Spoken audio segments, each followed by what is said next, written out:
Ladies and gentlemen, prepare yourself for the Win Show on KZKO. Take part with the cast by sending your suggestions for each segment throughout the week or during the show by hitting them up on Facebook at World Improv Network, Twitter at World Improv Net, or the Win KZKO blog. Now, enjoy the show.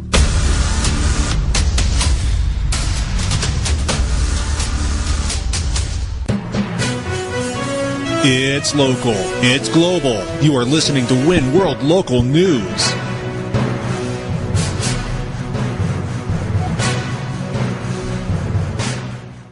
Win World Local News with Potter Smittss. Our top story today comes from Denver, Colorado, provided to us by Win contributor Michael Grisby of Denver. During yesterday's Pride celebrations at Civic Center Park, a massive parade float broke free and rolled out of control down Broadway Street. To get to the heart of this colorful story, let's go live to Win reporter Lester, who is at the state capitol with the Pride Parade director, Jeeves. Lester? Hi there, Potter. That's right, I'm here with the director of the Pride Festival, Jeeves, and this is unprecedented, and a lot of people are wondering, how did this one enormous float get away? Well, I mean, we had followed safety regulations as to the letter, and investigations are still underway. As far as we can tell right now, it was a lot of random chance or, just some rust in the cables released the float, and things went sadly awry. How do you respond to accusations of a lack of organization? I'd like to point out, like, for example, your outfit doesn't have any pockets. You have some leather straps across your chest and some very tight leather pants. It makes it very difficult to carry around any kind of notepad or even a mobile device. I have a mind like a steel trap, sir. Oh, I don't need to carry these devices. I'm insulted that you would ask and assume that I don't have the mental capacity to keep all of my ducks in a row for this job. All right, then. Answer me this. How many wheels did this float have? 3.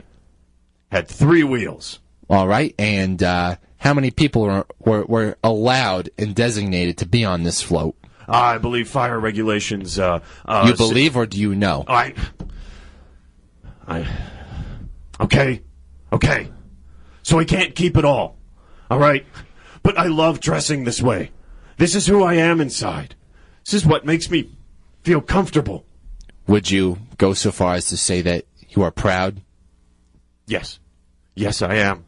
I am proud to represent for the Leather Guild here in Denver. And I am proud to show my body to anyone who looks. And you have a very nice body, sir. Thank you. Do you mind if I... Oh, no, please. Please, I'm a little oily. Just be aware. Certainly. Potter, I'd just like to describe, there are very curly locks of brown hair on Jeeves' chest. Technically, I'm considered a bear. I did not know that. And what exactly does that imply? It implies that I have a lot of body hair, and I'm also kind of, as you can see, large and burly. That's right. You're very buff. Yeah. Yes, I am. Lester, what kind of leather is he using for his straps? Sir? Oh, this is leather that I harvested myself from a cow that my son raised in 4-H. Oh, wow. Yeah, and I dried that and wove it myself. So it's a Guernsey leather. It's lovely. And are you seeing anybody at the moment? I see a lot of people at all times. Well, I mean, quite literally, yes, I believe that, but in the romantic sense, sir? Oh, yes, that's what I mean. I'm pansexual and polyamorous, so I welcome all comers, and, I just have so much love to go around, I don't like to keep it to myself. So would you say that perhaps this escape float was not so much an accident, but really an overflowing of love? Yes, I believe it's really a direct representation of my love for the city and my pride, really, just overflowing and escaping and leaving its mark all over the city. Well, we thank you very much for your organizational efforts and your steel trap mind, which allows for perhaps information to not escape, but nonetheless allows for the love to go across borders. Thank you. Potter Smittss, we have that's all we have here. Thank you, Lester. The next story is supplied to us by WIN Twitter correspondent Ade from Jakarta, Indonesia.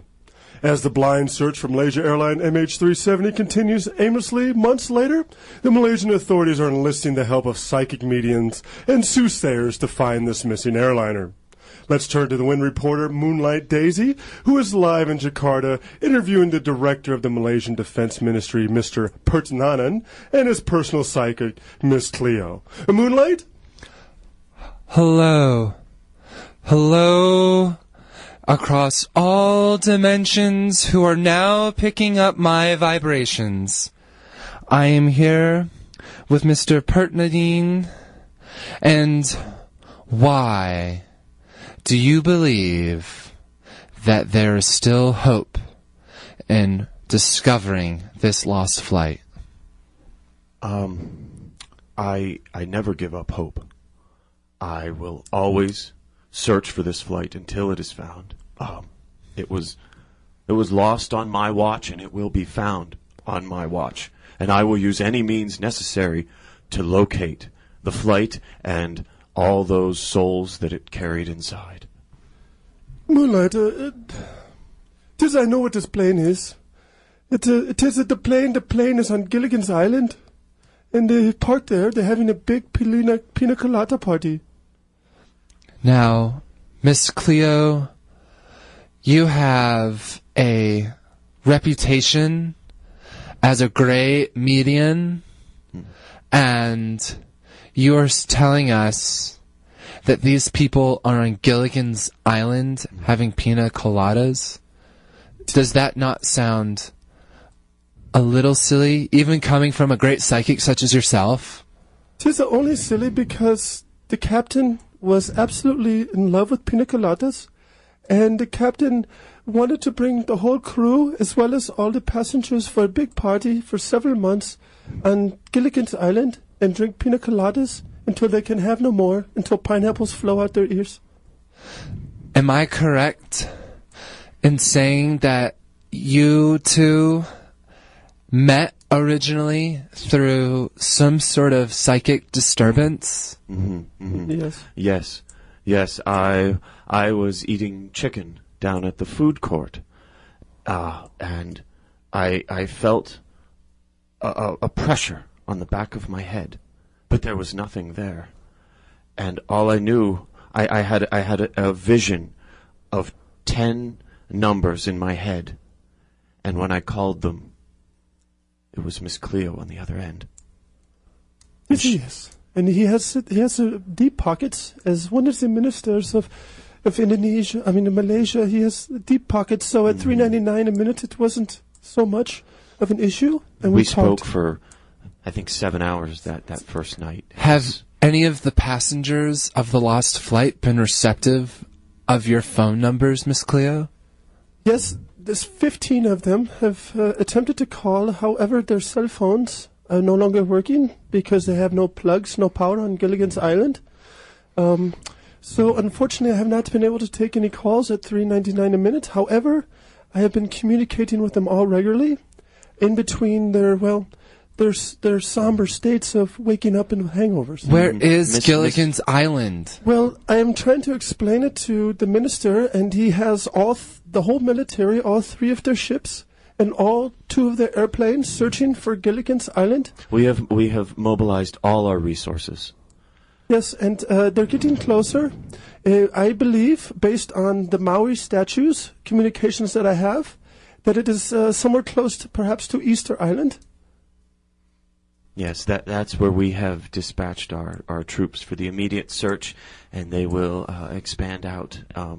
We have pina colada radars equipped to all our planes to find the highest concentrations of pina coladas and having fun in the rain. And we're gonna just hope and not lose hope that we'll find them. Well, there you have it, Potter. There is a search for tasty beverages and lost souls, and hopefully Miss Cleo can help in these efforts. Well, thank you, Moonlight. Let's go straight to the sports desk with Fired Up Frank, and let's see what's going on in the world of MMA rhythmic gymnastics. Fired Up?